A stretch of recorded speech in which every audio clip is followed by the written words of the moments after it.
Is it changing now? Yeah, it's changing now. It's changing. Perfect. Okay, fine. So as Dr. Shalini has already mentioned about everything about intraocular pressure, and the most important factor also she mentioned that intraocular pressure is the only modifiable risk factor for glaucoma. Glaucoma, primary open angle glaucoma we are talking about, might have many risk factors, in which IOP is the only one where we can modify, and it is the only established method of treating glaucoma. And therefore this concept of target intraocular pressure, what intraocular pressure should we as physicians choose for a given patient, is very important. So here you have retinal ganglion cells which are lost in glaucoma versus age. If you see the small gray graph on top, that is the normal slow loss of retinal ganglion cells, whereas the red graph is a patient with glaucoma who is untreated. With treatment, you are trying to modify this downward curve to make sure that it does not touch the baseline, that is loss of most ganglion cells, so that the patient has good vision through his or her lifetime. So this is the basic that we are going to be keeping in our mind while treating patients, that patient should have useful vision throughout their lifetime. This is what we are trying to achieve by putting them on medications or doing a surgery, is by decreasing intraocular pressure. We are going to be decreasing the rate at which retinal ganglion cells are lost. Now, this particular hypothesis, that is decreasing intraocular pressure is useful in treatment of primary open angle glaucoma, has been proven in many trials, the most salient of which are the EMGT, early manifest glaucoma trial, AGIS, that is the advanced glaucoma intervention study, also in the CNTGS and OHTS. In the EMGT, it was shown that if untreated, more than 62% of the patients do progress, whereas if they are treated, only lesser than 45 patients progress. If we look at the criteria, it is an early glaucoma and only a moderate reduction of pressure was done. Therefore, only there was still progression in 45% of the patients. Advanced glaucoma intervention study showed that whenever there is a lower intraocular pressure as well as lower intraocular pressure fluctuation, the progression is reduced to a drastic extent. And consistently low intraocular pressure reduces loss of visual field. In the collaborative normal tension glaucoma study, we had two arms, that is the untreated and the treated arm. In the untreated arm, there was 60% progression, whereas in the treated arm, only 20% of the patients progress. So all these studies, and one more is the ocular hypertension treatment study, all these studies just prove that lowering intraocular pressure is a definitive treatment for glaucoma. Now, how much to lower? These also suggested some guidelines. In the ocular hypertension study, a 20% lowering of intraocular pressure was advocated, and 30% was advocated in the normal tension glaucoma study. Now, these epidemiological trials cannot be the only basis to set a target intraocular pressure. A small example I've given on your screen. For example, if a patient comes with an intraocular pressure, asymptomatic patient, walk-in patient with an intraocular pressure of more than 40 millimeters of mercury, 20% as advocated in the OHT would mean that his pressure would come down to 32 millimeters of mercury.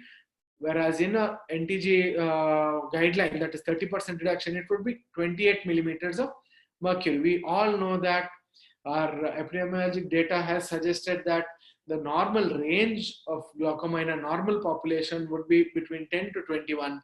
And whenever the pressure is more than 21, definitely there is going to be a scope for visual field progression or a new defect in case there is no defect. Therefore, these epidemiologic data of 20% or 30% are just rough guidelines, and we cannot use only these to set a target intraocular pressure. Also, target intraocular pressure should be chosen on an individual basis, weighing all the benefits and risks of treating in each patient. To define a target intraocular pressure, it would be the upper limit of intraocular pressure that would prevent any further glaucomatous damage in that particular patient. So when do you set a target intraocular pressure? In the first visit itself, once you establish that yes, this is indeed glaucoma, then you should set a target intraocular pressure, and periodically, maybe once in 6 months, you have to go back to it and revise it and see whether the target pressure that you have set is okay or whether it needs a further revision. A few formulae were also suggested, something like this, where IP is the initial pressure and Z was a variable given for if the patient is a glaucoma suspect or an end-stage glaucoma patient. Again, these formulae do not take into consideration many individual characteristics that the patient can have. So as I mentioned earlier, how much to lower, that is the target pressure, has to be individualized. So the factors that we should take into consideration, three main factors, is the initial intraocular pressure, that is the pressure at which they are first diagnosing, the pressure at which damage has been documented, life expectation of the patient, and pre-existing damage at the time of diagnosis. How much of damage does the patient already have? How much of damage, meaning both ocular nerve head damage as well as damage seen on visual field, that is the loss of visual field. Other factors like rate of progression is also important, and other factors on an individual basis are presence of severe damage in the other eye, family history of loss of vision due to glaucoma, high myopia, and other vascular factors. So in case the IOP at diagnosis is high, then the target IOP that we set can be a little on the higher side. That means that his or her optic nerve has withstood severe intraocular pressure. Even if the target is set at a higher level, it can withstand some amount of damage. Whereas if it is a low intraocular pressure to begin with, that means the overall threshold of that particular patient's optic nerve head is low and the target has to be set at a lower level. Again, coming to life expectancy, if it's in a young patient who's likely to have a very long life expectancy, there is more time for which damage can occur. Therefore, the target intraocular pressure should be set at a much lower level.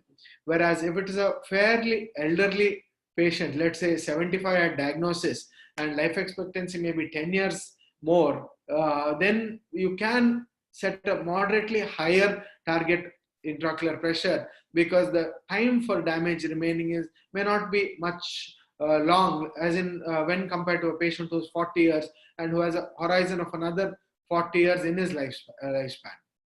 If the damage to begin with in the optic nerve head or the visual field is very early, again we can set a higher target intraocular pressure when compared to advanced damage on visual field or optic nerve head. So stage each eye for the glaucomatous damage. This is a guideline with taking consideration with the visual field printout.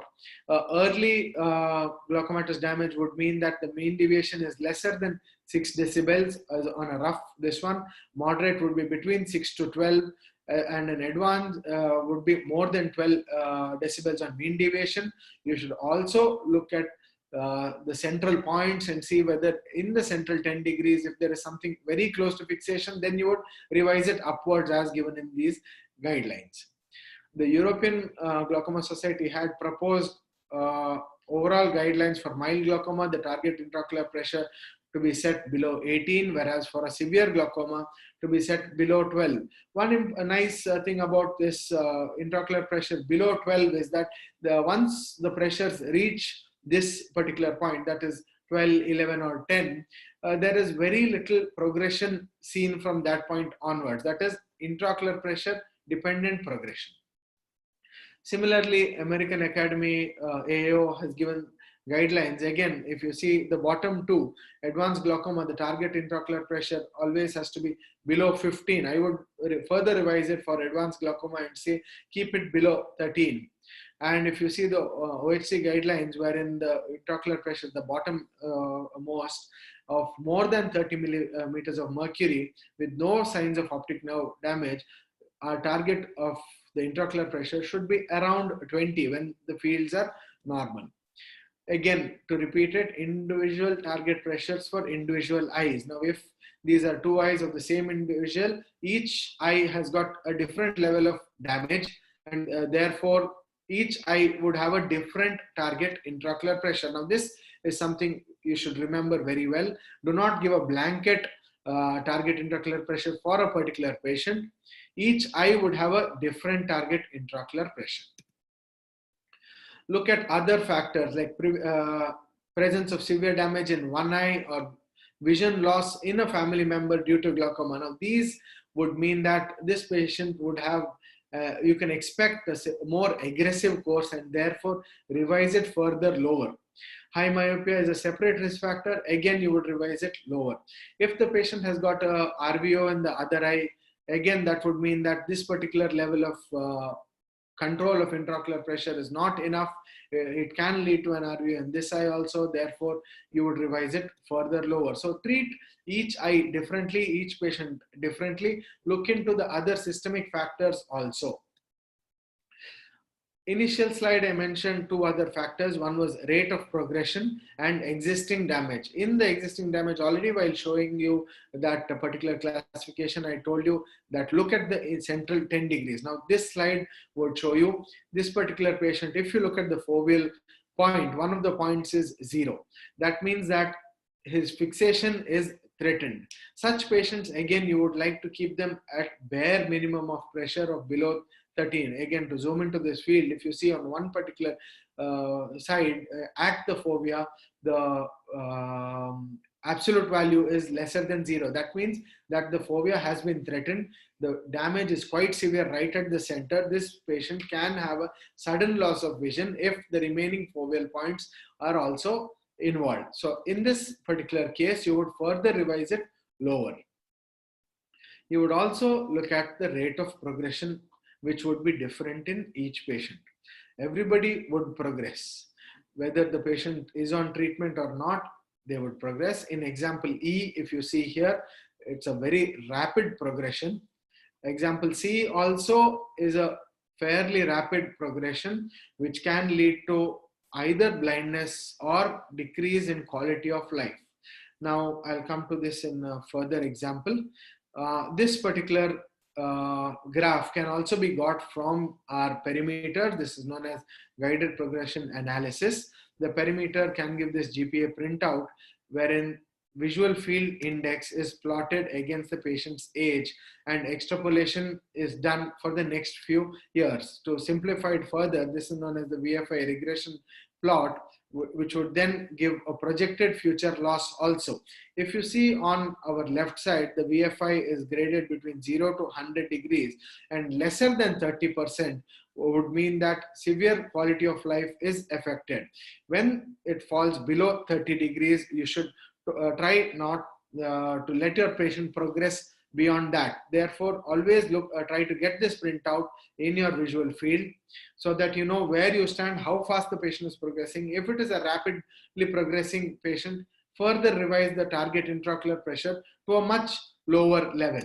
To give an example, this particular patient has a scotoma as shown in this field. Now, if this were to be a daily life scenario, you would see that that particular area, there is actually a scotoma. This patient would then think of the building being complete, the road being complete, and totally miss whatever is there. That is why when we talk about quality of life, as soon as it falls below 30, this is how it is affected in our patients.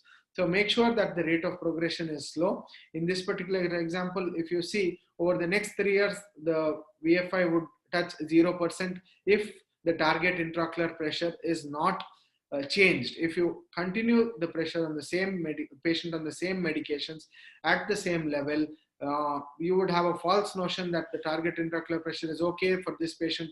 It is enough for it to be, let's say, 16, since his fields are okay. There's only for example, a mean deviation loss of around 11. But then if you see the rate of progression, it's a rapidly progressing field. You should keep this also in mind and revise it further to decrease the target of target intraocular pressure further lower. So whether target IOP is achieved or not, you would not know unless you analyze the patient's visual field in progression and make sure that there is no progression. Always revise it every 6 months. It can be confirmed only with time. Monitor for progression. Keep looking at the patient every 6 months, both optic nerve head, either with OCT or with visual fields, and reevaluate it periodically because the patient might develop a new systemic or ocular condition that might affect therapy. Despite lowering intraocular pressure, some eyes would continue to progress. These are non-IOP dependent factors which are beyond our control. The only factor that we can control it in all our patients is intraocular pressure. And when I talk about target intraocular pressure, I mean corrected intraocular pressure. Already Dr. Shalini has so wonderfully discussed pachymetry and correction of intraocular pressure. As madam has said, classify it into thin corneas. If it is thin, always keep it at the back of your mind that further our intraocular pressure has to be reduced further. So reassess your target, stage each eye independently, and look closely for progression. That would be the take home message for my talk. Thank you.